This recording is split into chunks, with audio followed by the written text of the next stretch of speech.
Bueno, ojalá acabe aquí por surgir aquí esta tarde un poco de verdadera voz pública, de voz común y no personal, de acuerdo, tiene que ser así, pero también de animoso yo, en cuanto yo creo que todos somos yo y todos somos ninguno, ¿no?, al mismo tiempo.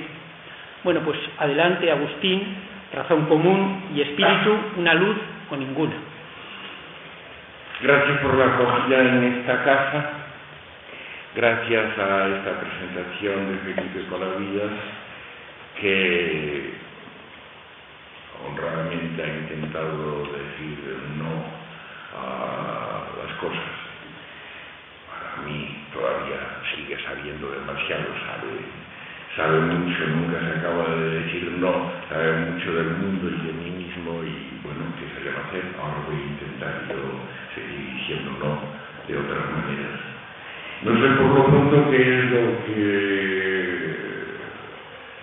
en este ciclo o en cualquier otra parte os pueden haber contado acerca de eso de espíritu.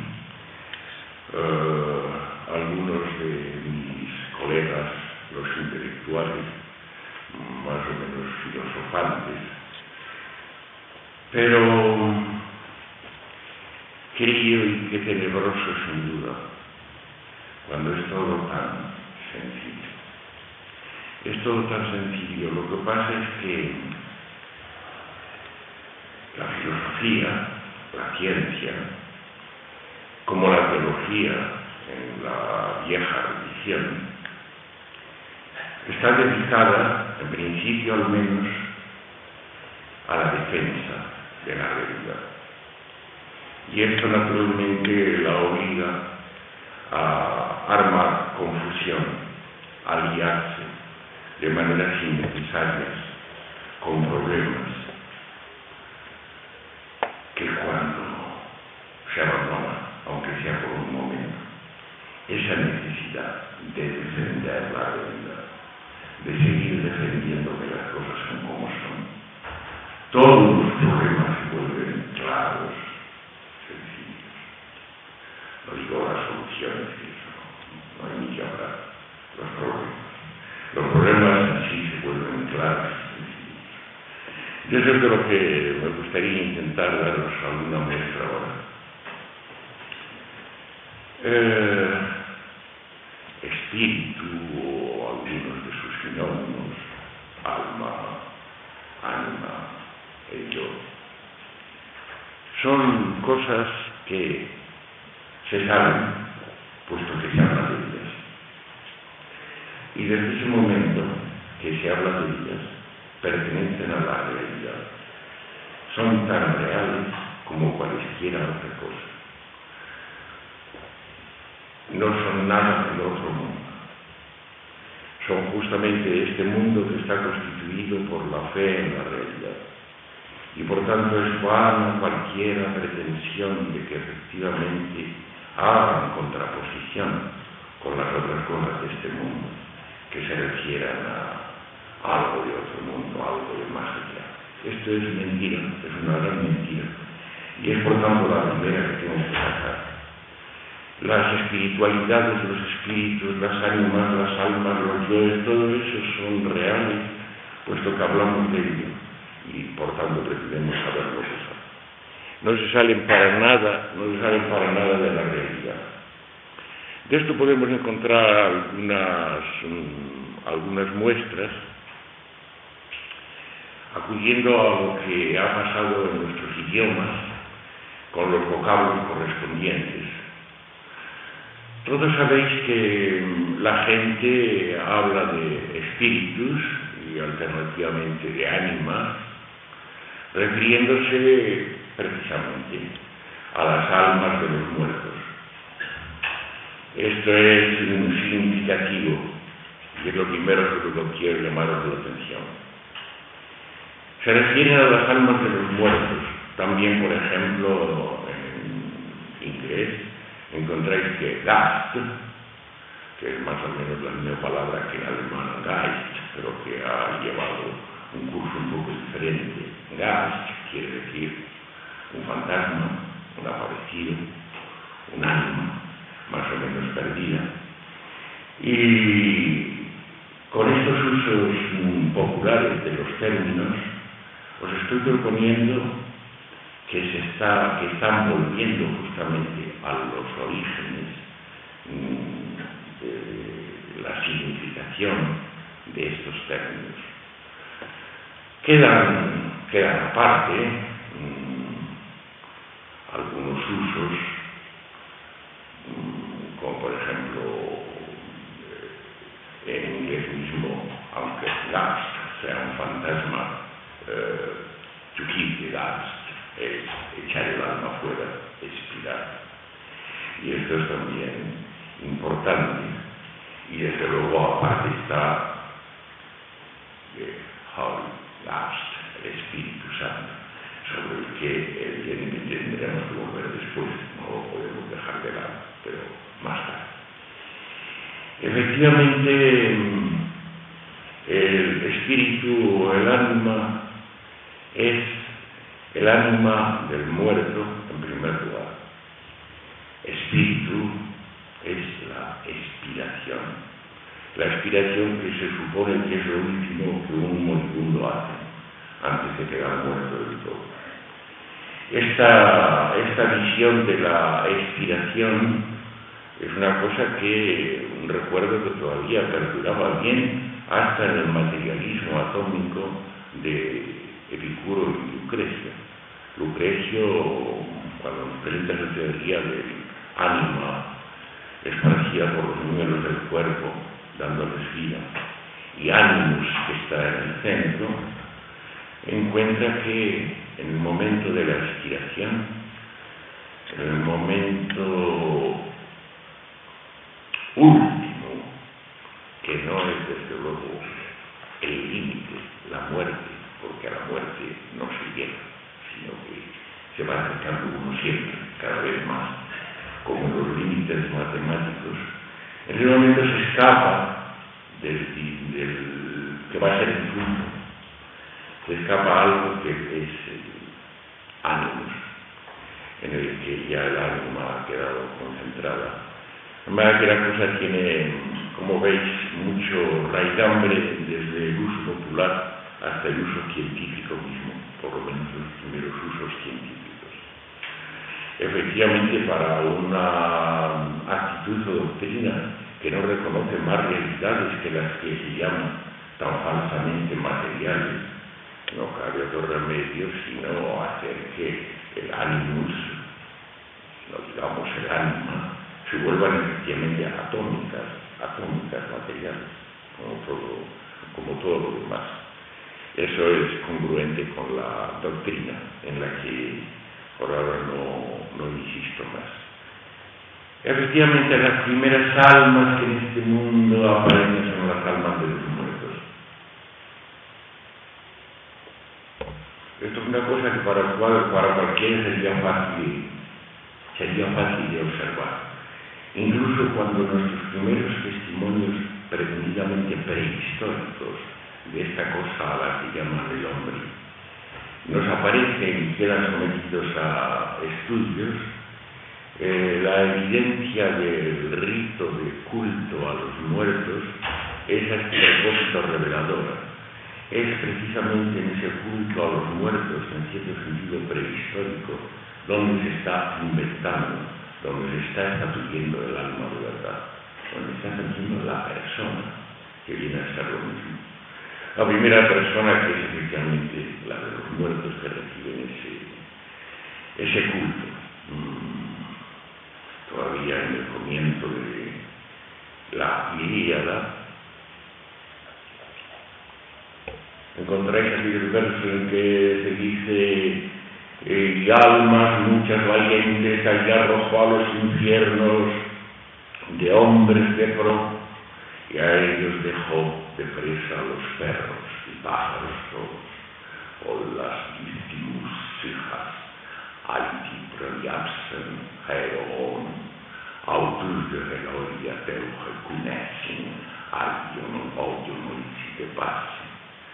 De manera que las almas se van al más allá como de cualquiera, al Hades o lo que sea. Y a ellos se les deja aquí presa de perros y de pájaros. Todavía, como veis, la cosa se presenta en un trance ilustrativo de nuestro propósito, las psuhai, los espíritus que se van al Hades, no son ellos quedan aquí presa de perros y de pájaros. Ellos, por tanto, son, a diferencia de las almas, algo que no se sabe, a lo que insultantemente solemos llamar cuerpo, lo desconocido. Os parece que estoy diciendo las cosas del revés, y yo las estoy diciendo del revés, pero es porque están dichas al revés, y que se le va a hacer. No hay muchas tácticas entre las que optar, y las cosas hay que presentarlas de esa manera. Esas son pues las ánimas primeras, las almas primeras, los espíritus psuhai primeros, que son los de los muertos. Es ahí donde nace la persona, a partir de la persona del muerto, donde la persona está debidamente bien constituida. Tengo que generalizar, después os hablaré del descubrimiento que subyace a todo esto. Las cosas en general, las cosas de la realidad, se saben y por eso mismo están muertas. De manera que no nos quedemos con los muertos personales solos, sino que generalicemos. Las cosas de la realidad en general, consta de cosas que en el mismo hecho de estar convertidas en cosas, tener un nombre, saberse cómo son, en ese momento están muertas debidamente. Y no puede haber ningún saber, vulgar, científico, religioso, como sea, no puede haber ningún saber que no sea saber de cosas muertas, porque si la cosa no está muerta no se deja atrapar, y si no se deja atrapar no se la puede ni denominar ni saber. Esta es la generalización en la que no quería pararme por ahora. Las cosas que se sabe están muertas. Si son las pasadas, pues de una manera evidente. Pero si son las que llaman futuras, peor todavía. Porque en el momento en que se saben, justamente ahí se nos está declarando cómo la realidad se funda en esa fe, en un futuro, en esa idea de futuro, y por tanto se está fundando en la muerte, puesto que futuro es muerte, ya que no hay más muerte que la siempre futura. La siempre futura, ese límite que antes decía, que es en verdad inalcanzable, pero al que toda la realidad se nos presenta como aproximándose interminablemente. Pero bueno, todo esto de que os estaba hablando, porque se habla de ello, espíritus, ánimas, almas, yoes, personas y demás, todo eso es meras realidades. Meras realidades, no tienen ninguna gracia especial, no son, como he dicho, del otro mundo.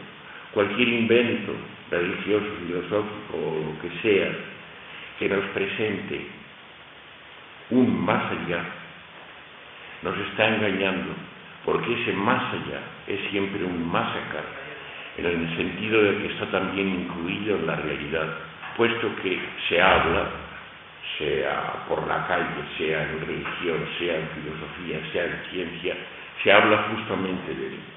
Y esta es una trampa en la que toda la ciencia, lo mismo que la teología y la filosofía, cae. La pretensión de que se puede efectivamente hablar de lo de más allá, de lo que está fuera, sin incluirlo precisamente, es decir, sin convertirlo en mera realidad. Se desarrollan desde esa prehistoria que antes he dicho, que empieza el culto de los muertos, se desarrollan cosas espirituales por todas partes, y se siguen desarrollando en nuestro mundo, bajo el régimen que hoy padecemos, y se desarrollan cosas espirituales simplemente para conseguir que creamos que las cosas materiales son materiales. Porque hace falta fe para creer en eso. Hace falta fe para creer en la materia, lo cual se revela de la manera más estrepitosa cuando venimos a fijarnos en la cosa de las cosas, que es el dinero, en que todas las diferencias entre cosas quedan anuladas y que por tanto es la realidad de las realidades. Se pretende que eso sea hasta material, la cosa más sublime, más impalpable que se puede imaginar, que es el dinero. Eso es preciso que tenga que creerse, como todas las demás cosas, que está aquí, que es real, que es hasta material. Y para conseguir que eso se crea, pues el truco más exitoso es inventarnos cosas espirituales, para que efectivamente en contraposición con ella, pues la fe en la realidad, la fe en las cosas llamadas materiales, pues siga rigiendo. Así es que, bajo este régimen, como cualquier otro, nos tiene lleno de espíritus el mundo. Nos lo tiene lleno de espíritus el mundo, de manera que os digo, fuera con los espíritus, fuera, allá se vayan. Y os lo digo poniéndome ahora de pie, porque lo que os voy a presentar es justamente el descubrimiento que, si puedo presentarlo de la manera más clara, se opone a todas esas fantasías sabidas o fantaseadas de una manera o de otra, que da lo mismo. El descubrimiento es ahora. Ahora es esto que nos está pasando ahora mismo. Y que cada vez que digo ahora ya no es ahora. De manera que vuelvo a decir ahora ya no es ahora, y ahora otra vez. Ahora que es algo perfectamente inasible, inconcebible. Cualquier forma de religión o ciencia que pretenda haber concebido ahora está falsificando de la manera más descarada. Ahora es verdaderamente inasible, inconcebible, y es verdad. Ahora nos estamos hundiendo en un no saber ahora. Y nos estamos hundiendo continuamente, de tal manera que cada vez que diga ahora, nos seguimos hundiendo otra vez de la misma manera. Ahora está, por tanto, fuera de la realidad. Esto sí que está fuera de la realidad. En cuanto que es inconcebible, en cuanto que no hay nadie que lo agarre. Ahora está fuera de la realidad,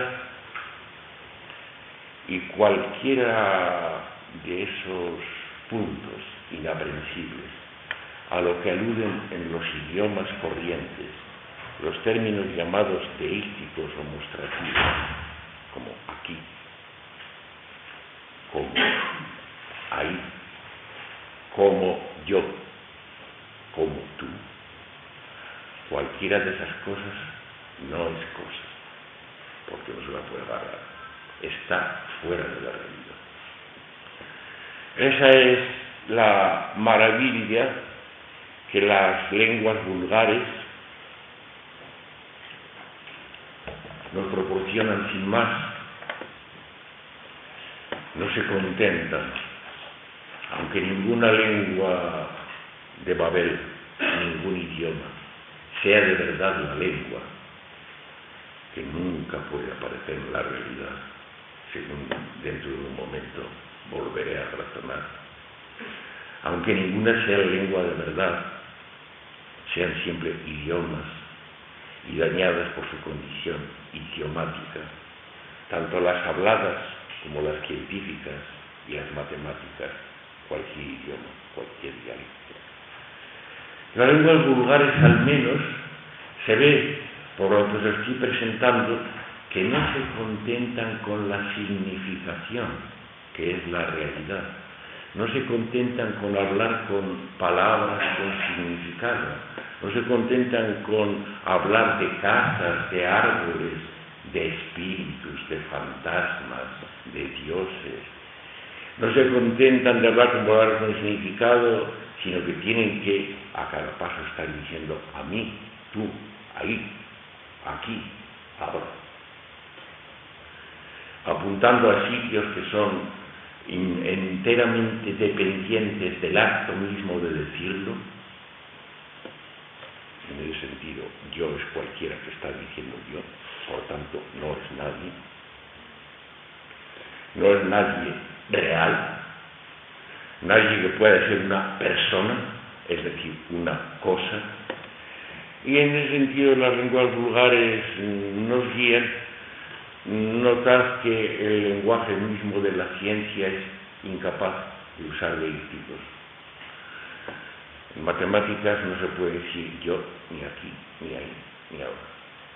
Esto es una cosa bien significativa y que puede que os ayude también a desengañaros de esa fe en la realidad contra lo que estoy hablando. Pertenecen también a estos usos y términos de las lenguas vulgares otros que evidentemente tampoco se pueden coger dentro de la realidad. Por ejemplo, no, que es, como una y otra vez decimos, lo solo que el pueblo que no existe sabe y puede decir. No a la realidad que se le impone, no a la fe, no al poder. Otro es ¿qué?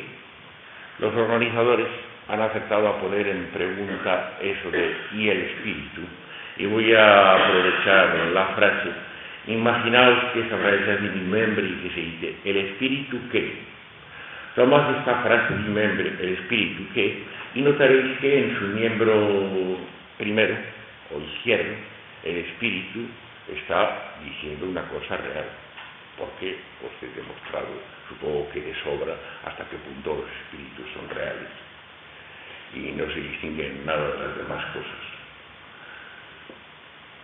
La segunda parte sería la pregunta ¿qué?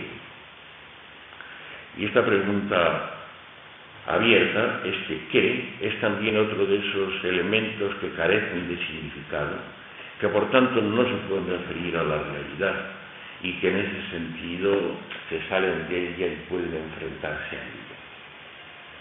¿Qué era, por cierto, esto? Nada menos que el mismo Aristóteles se lo reconocía a Sócrates. ¿Qué era la pregunta de Sócrates, el arma de Sócrates? ¿Qué es algo que en boca de Sócrates o de cualquiera podría servir para desmontar cualquier intento de significación y de realidad?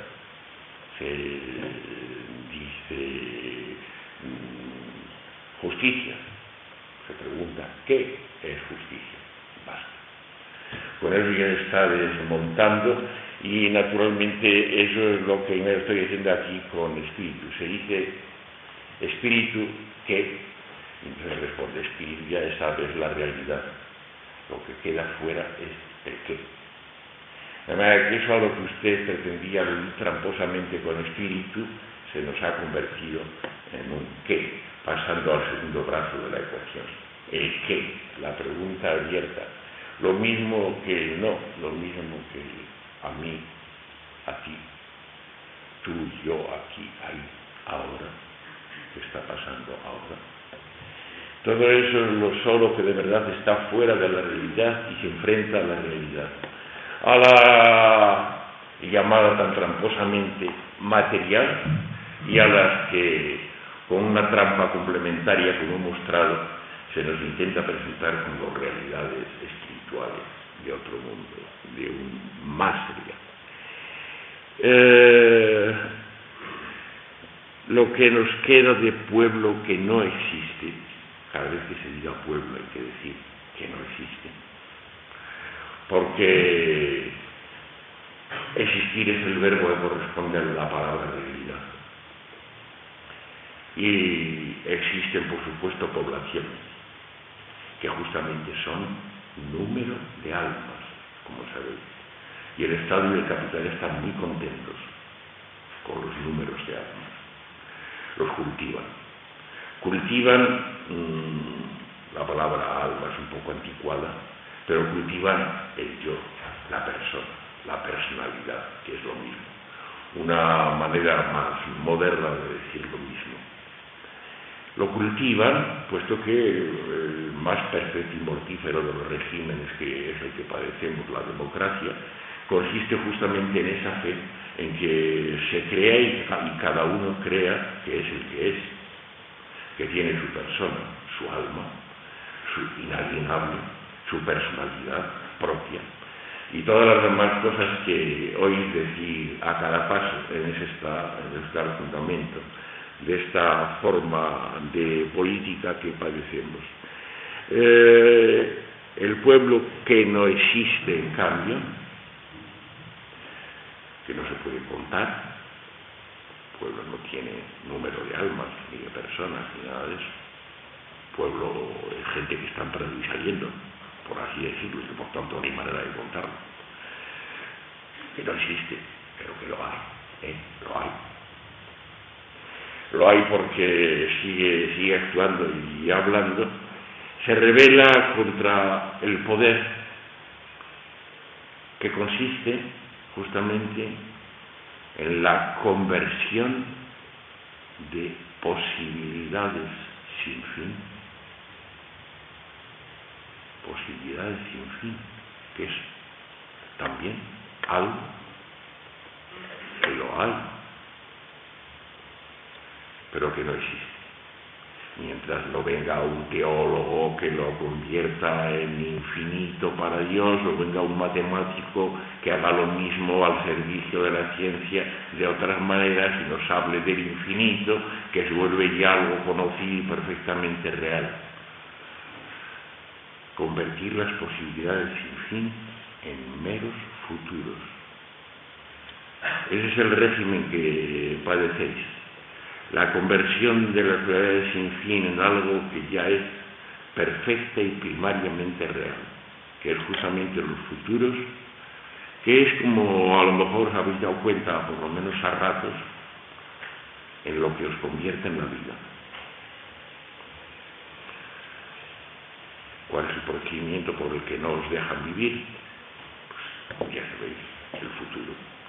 Hay que ganarse el futuro, hay que hacerse un porvenir, y ese es el truco fundamental. Te han cambiado una vida posible, sin fin, desconocida, por algo en cambio perfectamente conocido, calculable, contable, como lo sabe bien la banca, sabe bien el dinero, ya que no hay forma de capital que no esté fundada justamente en el crédito, es decir, la fe en el futuro, y que solo a partir de ahí puede operar de la manera que sabéis que opera.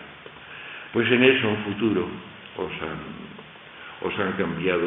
han cambiado la vida. Rebelarse, eso de pueblo que no existe, contra el poder,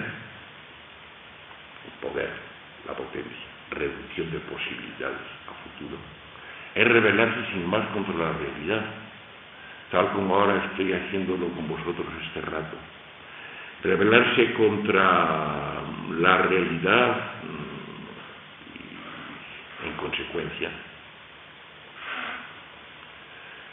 contra sus filosofías, sus teologías, su ciencia, sus ciencias, de una clase de otra, porque todas ellas, como al principio os dije, están condenadas a armar los embrollos, confusiones, justamente porque están, en principio, al servicio del poder. es decir, haciendo una constante defensa de la realidad que está a cada paso amenazada por el descubrimiento del sentido común que aquí trato de presentaros, de la mentira de esa realidad. De la mentira en que esa realidad consiste. De manera que por la gramática, que no es más que descubrimiento de lo que todo el mundo sabe, sin darse cuenta de que lo sabe. La lengua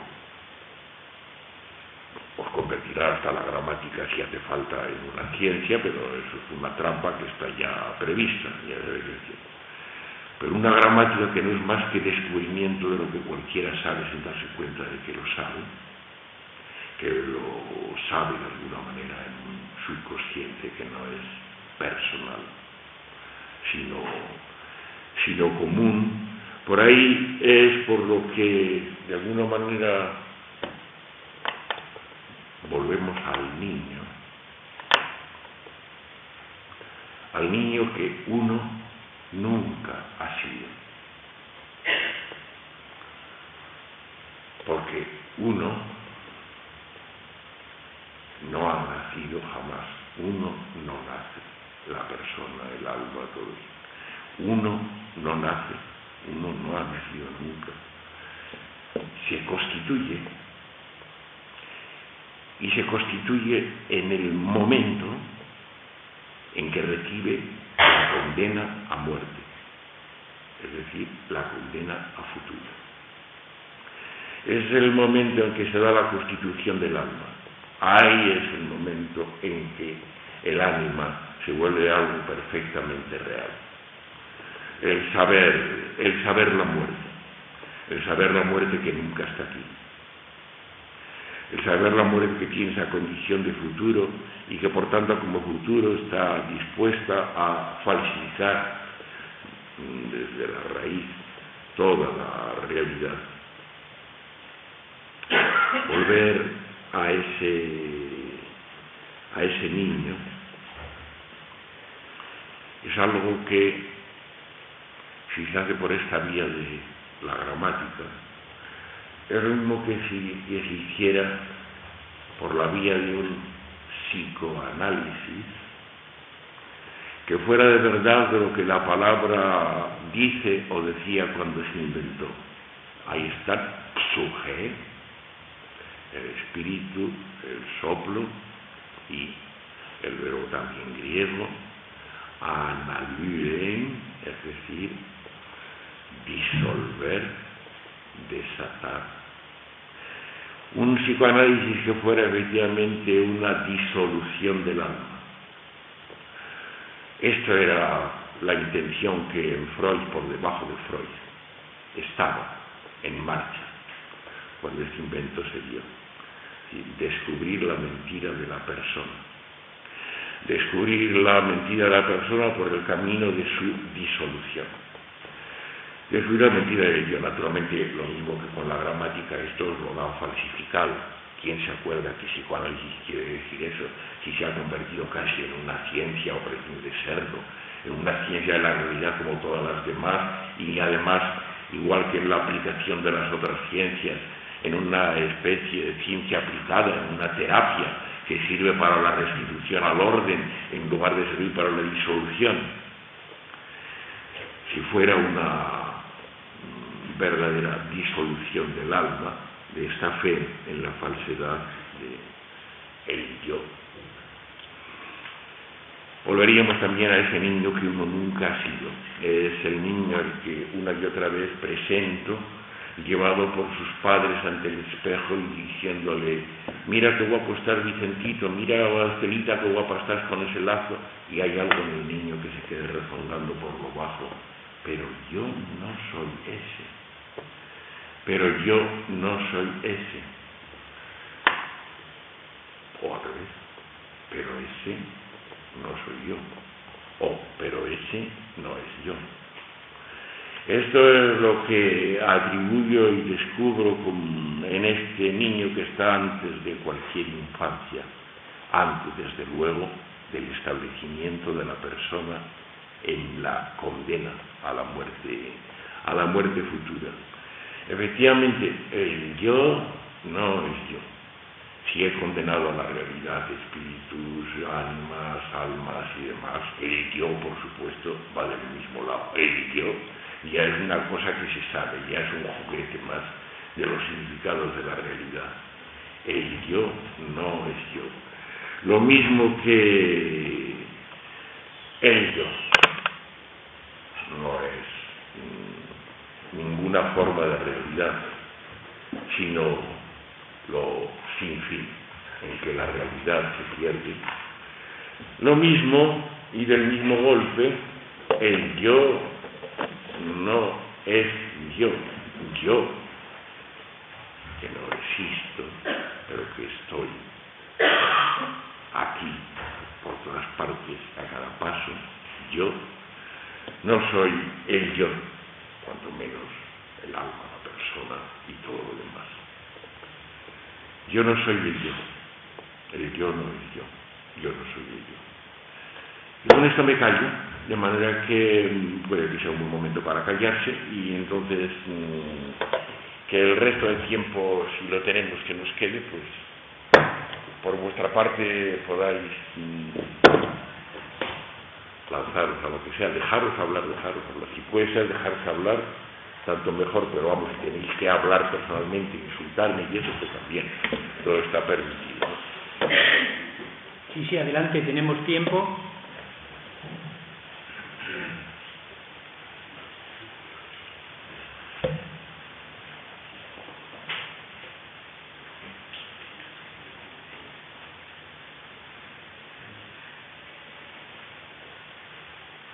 Hacerse callar un rato, esta iglesia está abierta, es cierto, digo, es silencio bastante placentero, así que no pasa nada.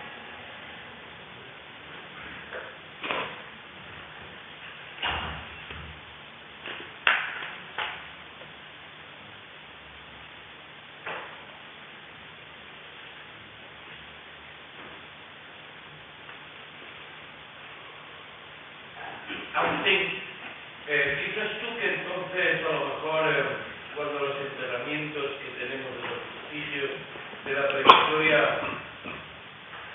el nombre de las ánimas también aparece ahí para este nombre que nos dan a nosotros también. Tenían que llorarlo con un nombre, o el propio, o padre, o hijo, cualquier cosa, sin duda. En esta presuposición que hago del culto supuestamente prehistórico, tenía que estar eso incluido. Ahí aparece la persona. Y si aparece la persona, aparece de alguna manera una forma de nombre propio. O don Antonio, o mi padre, mi mujer.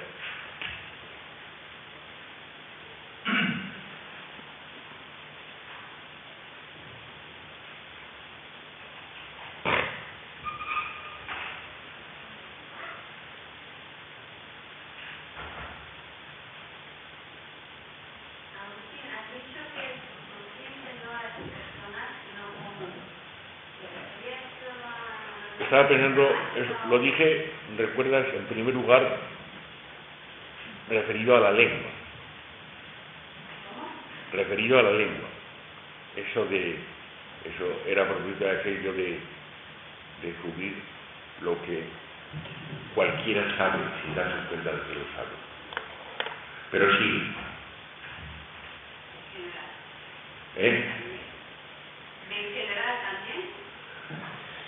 El término lo tomé, como gramático, lo tomé del psicoanálisis, de Freud, con una fidelidad que desde luego se salta todas las infidelidades a que se me ha sometido. Es allí donde distinguí con más rigor que en los escritos de Freud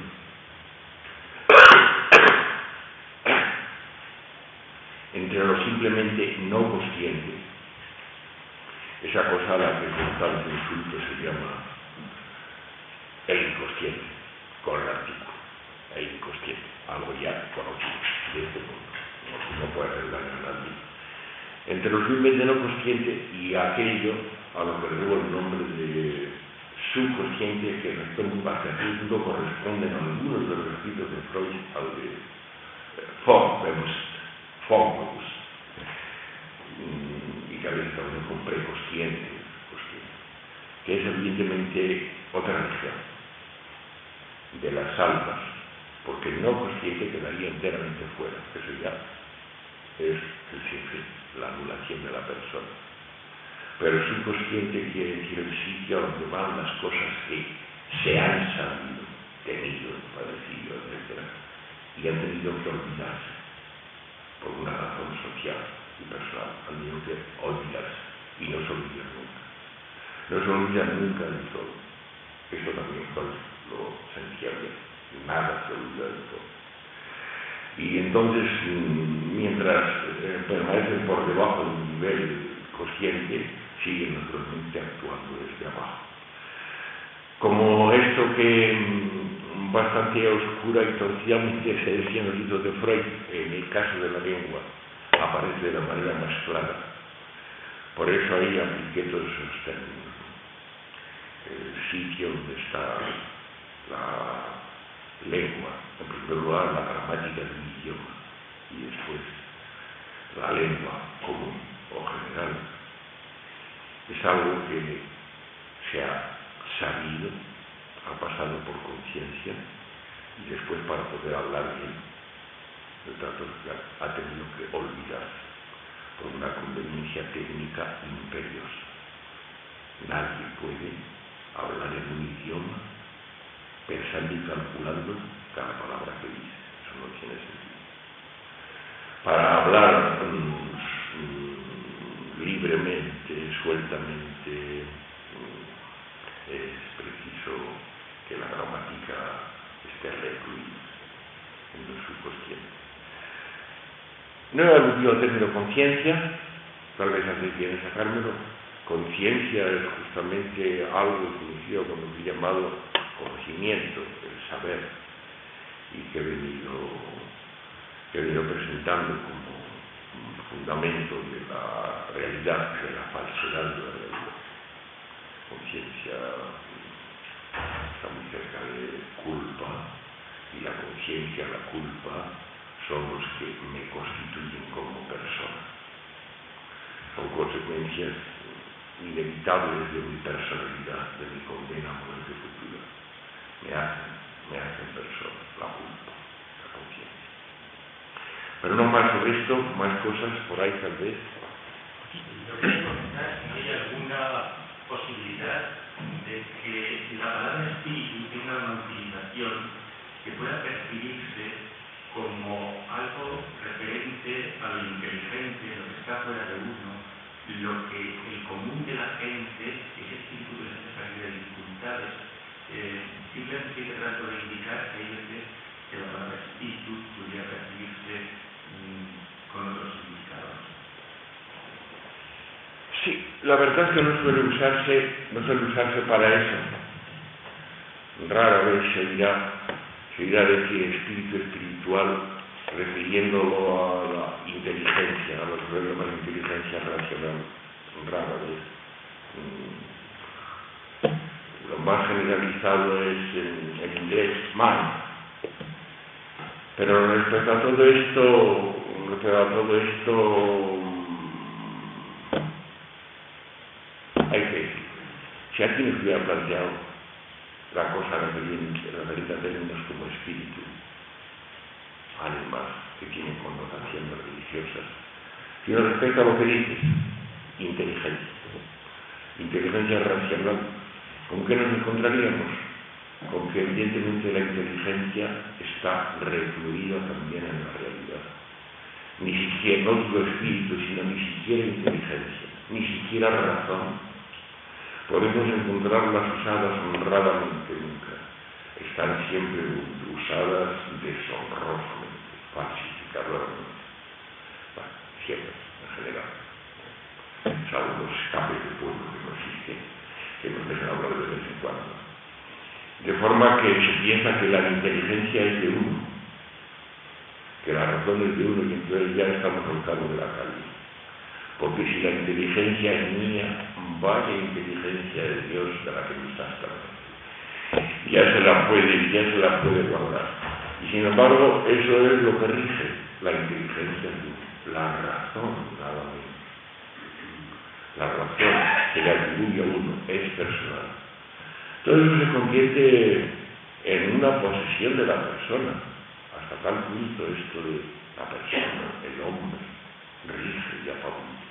Se convierte en una propiedad de la persona. Y a reducirse a eso que dice en inglés, mine. Y si nos descuidamos de mine, se pasa inmediatamente a branch, cerebro, para que la cosa quede más clara, ¿no? Y esta trampa es la que se cometen todos ustedes. Al pensar que la inteligencia es cosa de uno, cosa personal, es normal que después los científicos se pongan a buscar en el organismo de uno el sitio de la inteligencia, como antaño los niños les preguntaban a los curas en qué sitio está el alma y cosas por el estilo, ¿no? Se pongan a buscarlo y lo encuentren más o menos, pues eso, en el cerebro, en los centros cerebrales, especialmente el cerebro superior, porque hay efectivamente intervenciones del cerebro primitivo que perturban un poco la cosa, pero que está ahí, y como el cerebro al parecer es propiedad de uno que está vivo y condenado a muerte, tiene su cerebro, entonces como tiene su cerebro, pues tendrá también su inteligencia.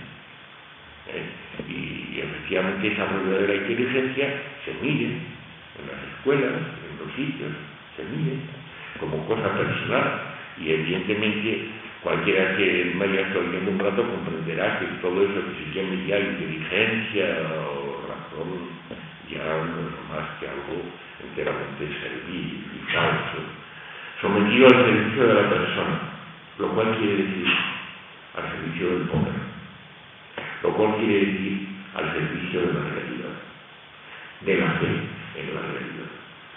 En los restos del libro de Heráclito hay una declaración bien clara en los párrafos que nos quedan, ¿no?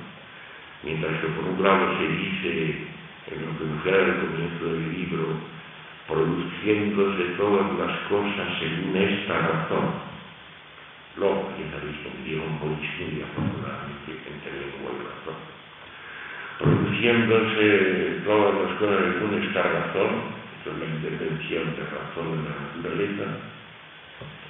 Por una parte se dice que cuando se ha oído razones, ninguno llega a tanto como a reconocer que lo inteligente está fuera de todas las cosas.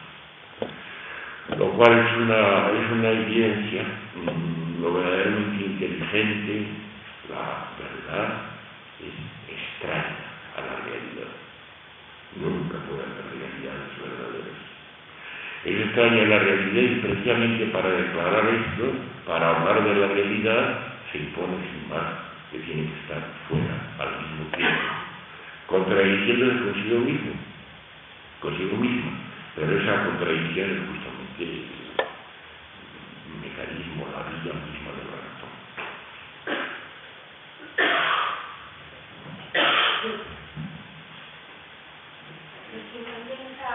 Hablando de que iba a hablar del Espíritu Santo, me gustaría que hiciera un comentario y luego la vinculación. Perdona, no te he oído bien. Espíritu Santo. Espíritu Santo. Y también me gustaría si me pudiera aclarar la vinculación entre verbo y realidad. Verbo. No lengua, verbo. Verbo como parte de la oración. El verbo creador. Entonces es la lengua. Bueno, sí, efectivamente el Espíritu Santo se me ha escapado, porque os lo había prometido al empezar, se me ha escapado por entre los dedos, se me había ocurrido recordando que en inglés, por ejemplo, Gauss se dice para fantasmas casi siempre, excepto cuando se dice the whole glass. y luego se había escapado entre los dedos. Sí, el misterio de la Trinidad siempre hay que traerlo a juego, siempre viene bien para descubrir cosas. Efectivamente consiste en eso. Como sabéis, lo primero es que haya la relación entre dos. El padre hace al hijo y el hijo hace al padre. Una relación mutua en la que no voy a existir ahora, falta de curiosidad, un libro que es aquí que se llama de Dios, puede encontrar cosas de estas. Pero para que esto se reconozca, tiene que haber alguien que de fuera lo vea y lo diga. Eso es el Espíritu Santo. El Espíritu Santo porque, como dice el vulgo, no hay dos sin tres. Y ese es su fundamento. El Espíritu Santo en ese caso, si no hubiera quedado apresado a Paloma, la pobre de la mecanismo católica, si no hubiera quedado apresada por las ideaciones de la religión y de la fe, podría equivaler a eso que están diciendo de razón que está fuera. Es decir, que reconoce desde fuera las relaciones constitutivas de la realidad. El Verbo encarnado era la segunda persona. Esto no debe armar lío, y era así, y efectivamente, entre los padres cristianos que escribían en griego, logos, quiere decir la segunda persona de la Trinidad, la que viene a encarnarse como Cristo. Ahí hay efectivamente una doble aparición de lo que llamamos la lengua, la palabra, que es por lo que pregunta. Por un lado está constituyendo realidad, inventando realidad. En ese sentido digo que si alguien supone que el padre o igual debería ser la madre, produce de alguna manera a la segunda persona, al hijo. La segunda persona, en cambio, al volverse sobre el padre o madre, lo constituye, da nombre, lo constituye y hace realidad. Ese es el verbo encarnado, es decir, el verbo metido en la realidad, el verbo que los catecismos nos introducían con el misterio de la encarnación, las entrañas de la Virgen, etcétera, como sabéis. El Espíritu Santo intervenía en esa fórmula de las entrañas purísimas de la Virgen. El Espíritu Santo creó un alma y el cuerpo, y así al que antes era solo Dios, que lo hecho al mismo tiempo Dios y hombre, hijo de Dios. De manera que ya veis, el que lo ve por fuera es otra forma de verbo, lengua, de la que he declarado que tiene que estar fuera de la realidad para hablar de ella. Y por ejemplo, para decir estas cosas acerca de la relación entre hijo y padre o hijo y madre.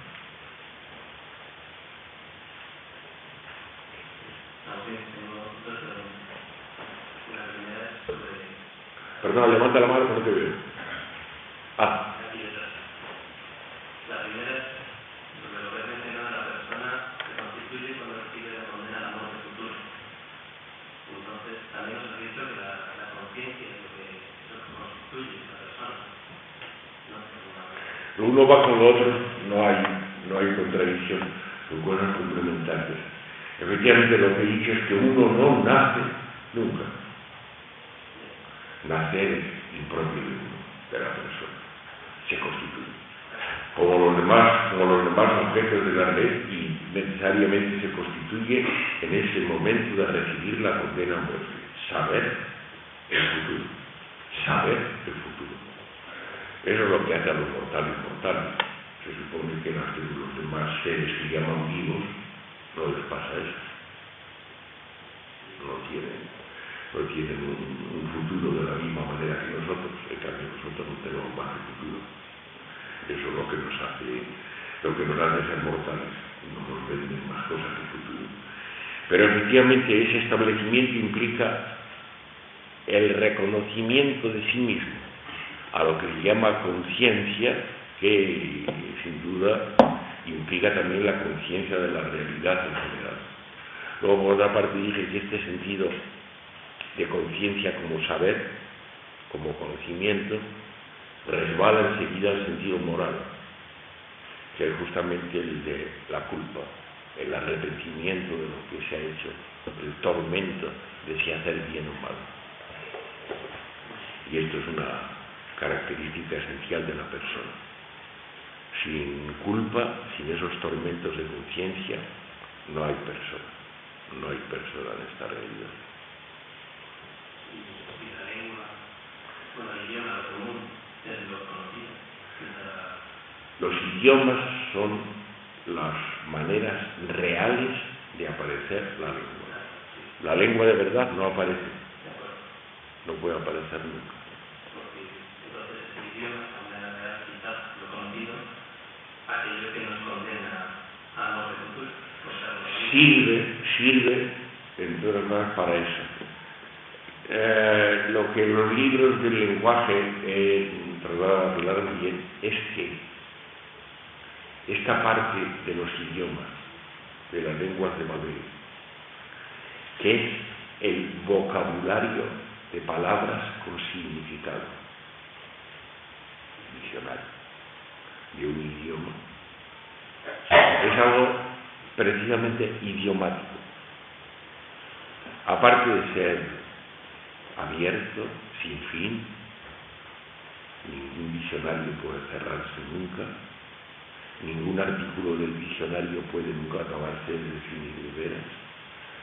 Aparte de eso, es idiomático, y ese vocabulario semántico es lo mismo que la realidad en la forma de realidad correspondiente a la tribu que habla en ese idioma, porque no hay ninguna realidad común, aunque yo os he hablado de ella como si lo hubiera. La realidad solo se presenta como realidad idiomática y está constituida por el vocabulario de palabras de significado de un idioma, realidad correspondiente. La lengua común, la lengua de verdad, que no aparece nunca en la realidad, que no se realiza, porque se realiza solo como idiomas, esa carece de vocabulario de significados. Carece.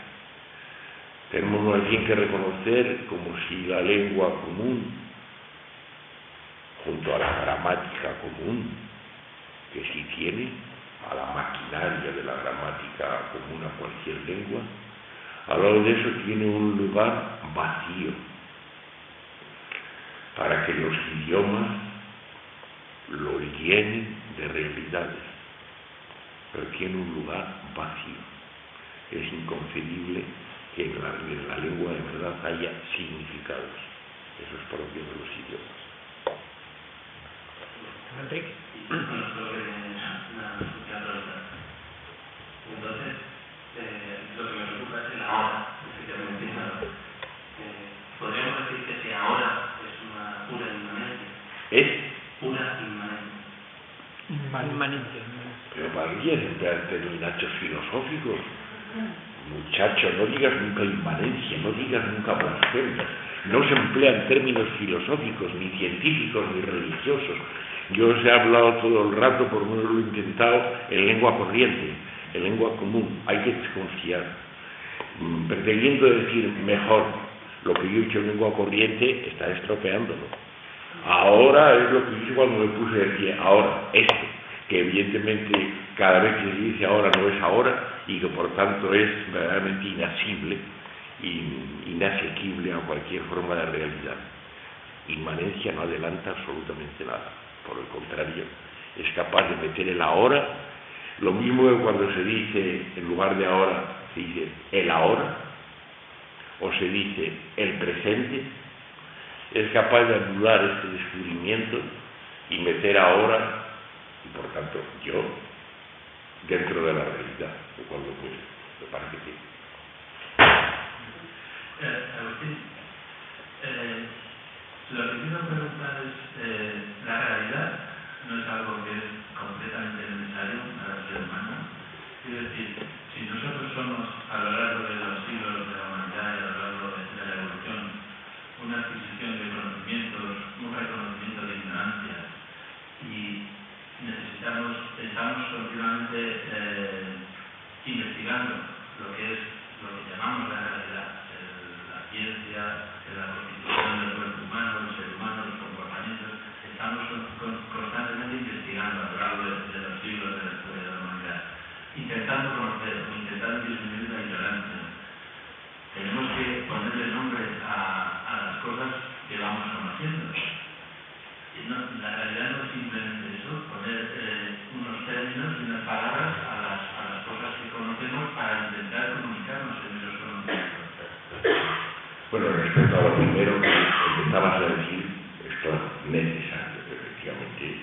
La realidad es completamente necesaria para los seres humanos porque los seres humanos son parte de la realidad. Esto es tan evidente que lo peor de todo es que muchos os dirán que esto de los seres humanos está aparte de las cosas y que tienen esa característica de la inteligencia, de tal, que hay que combatir todo humanismo. Cualquier humanismo es un patriotismo. El hombre, esto no es más que un caso de las cosas. Está completamente incluido en la noción de realidad y por tanto casi ni hace falta decir que es necesario. Lo que pasa es que otra cosa es preguntar si el hombre a su vez es necesario. Es otra cosa, ¿no? A ver a quién le hace falta, ¿no? A ver a quién le hace falta si no a él mismo, ¿no? Igual que la realidad. La realidad queda condenada a eso. En cuanto a la investigación, efectivamente, lo que yo he dicho al empezar es que cualquier ciencia, como cualquier teología, cualquier filosofía, está condenada a la defensa y por tanto a la falsificación. No ya por la inocente imposición de nombres que tú dices, sino por la fabricación de teorías que tratan una detrás de otra de sostener la realidad que amenazaba con confundirse, derrumbarse, perder su asiento. De manera que esta es la vocación primera. Toda filosofía, como toda religión, como toda ciencia, está al servicio del poder, de la realidad. Trata de inventar, de arreglar los rotos que la razón puede haber hecho y reconstruir con una teoría mejor lo que había quedado tal vez en dudas.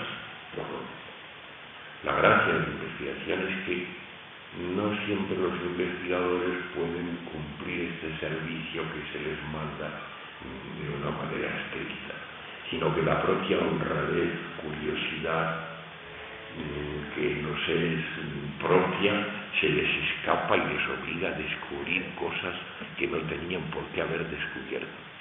Este es el otro sentido de la investigación y de esa manera producir en la visión de la realidad rotos que otra visión posterior, positiva, tratará de recomponer, de explicar por medio de denominaciones, teorías nuevas, pero lo vivo, lo que está vivo, lo que tiene gracia es esta posibilidad de que un científico, un investigador, se equivoque en cuanto al servicio y descubra lo que no tenía por qué descubrir. Desde luego, el capital le paga a los científicos para que no les pase esto. Les pagan para que hagan investigaciones que vayan con el progreso de la realidad, por supuesto, y les pagan sin mirar en gastos a la física y a cualquier otra ciencia, ¿no? Confían en esto.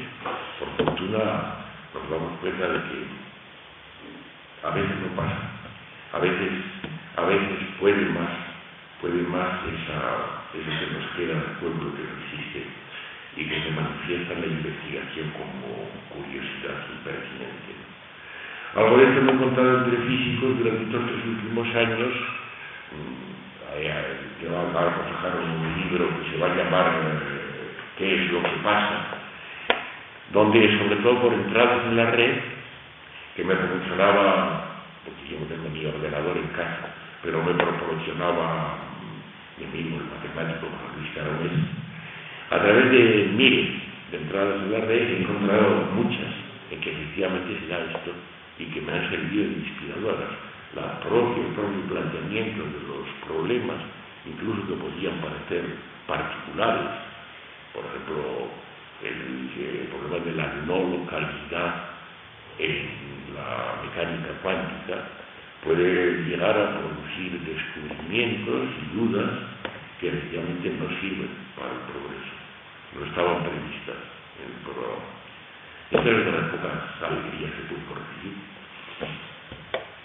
Has hablado hace un momento de me ha parecido coger la palabra de la mecánica común a todas las lenguas. A mí eso me parece mucho más misterioso que la Santísima Trinidad. ¿Por qué no nosotros un poco de esa mecánica común? Sí. Que a lo mejor es el verbo que hablaba nuestra... A lo mejor yo he hecho mal en emplear un término tan aparentemente real como mecánica, pero tiene su sentido. Efectivamente, lo que se da en cualquier idioma es, por un lado, esto lo que he llamado gramática, y esto es, en cierto modo, una mecánica, un artilugio. Tiene la condición de meter al artilugio. ¿Hago mal en emplearlo? Sí, tal vez hago mal, porque este mecanismo de la gramática de cualquier idioma es, de alguna manera, el primero de los mecanismos. La manera que tenemos que recordar que todas las demás máquinas que después la gente ha inventado son derivados de esta máquina primera, que espero que sin confusión se pueda llamar así. Es importante reconocer que la lengua en un idioma cualquiera no es nada natural, que es una máquina, porque efectivamente esto permite reconocer que es la única máquina que se nos da gratuitamente a cualquiera.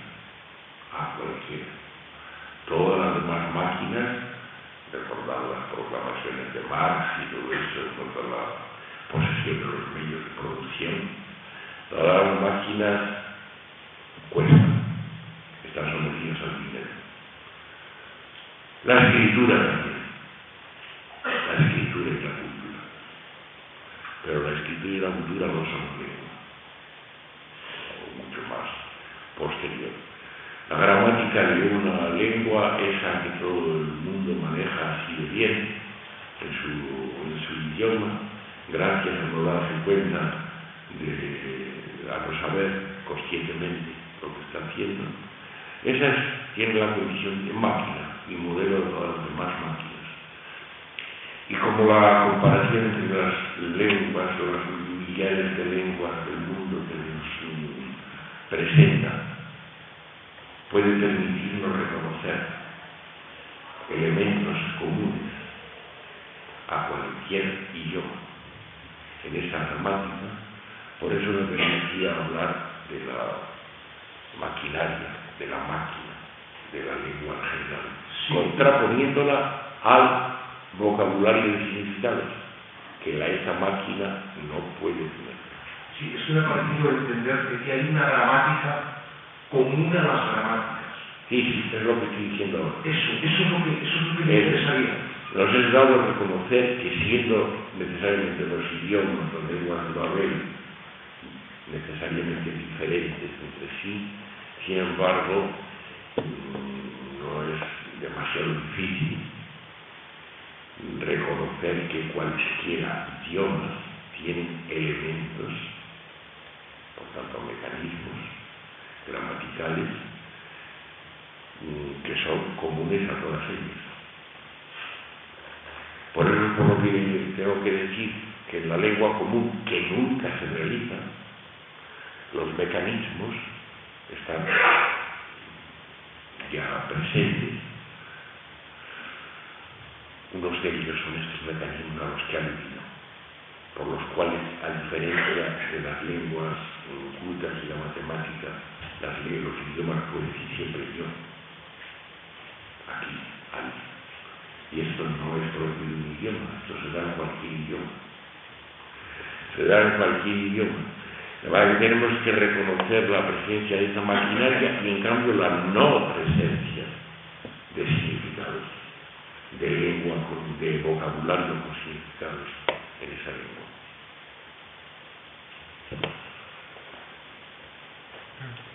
¿Cómo os parece?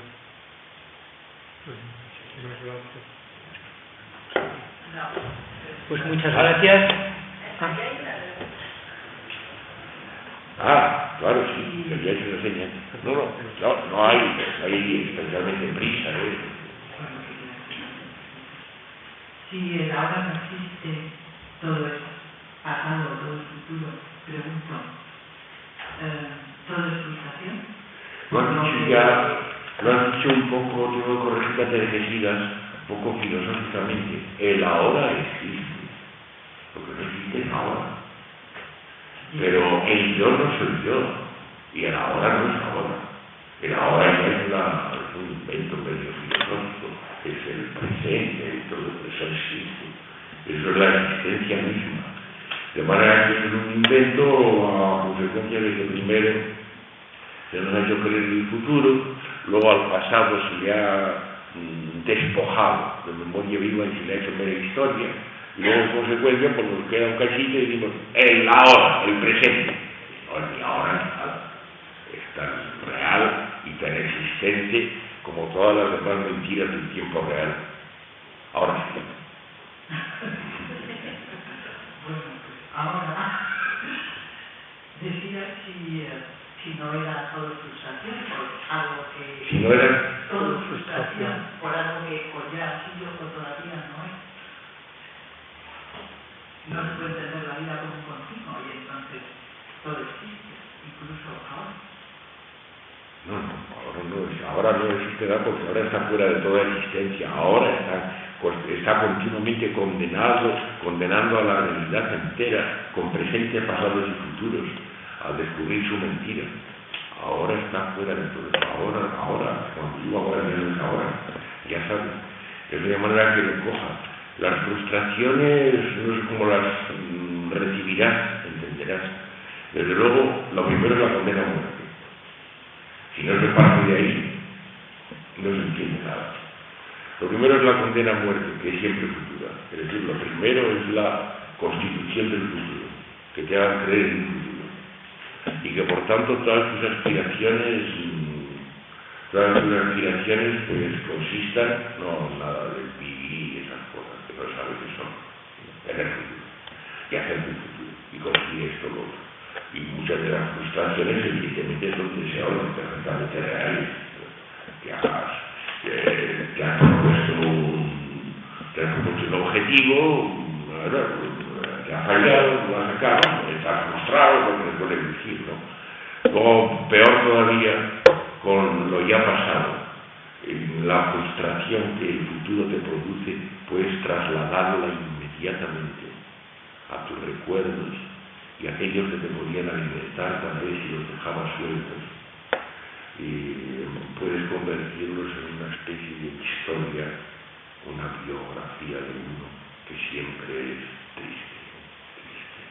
triste, vil y deshonrosa, porque no puede menos de ser, ¿no? Y entonces eso te puede reivindicarla por la frustración. Eso viene del futuro. El futuro, la frustración de lo futuro actuando sobre el pasado.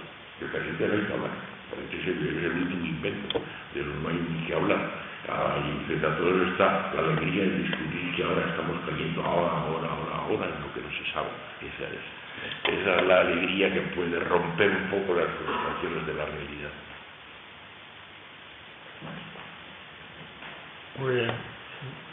Bueno, pues muchas gracias, Agustín, por haber compartido esta negatividad con nosotros y Volveremos a ver.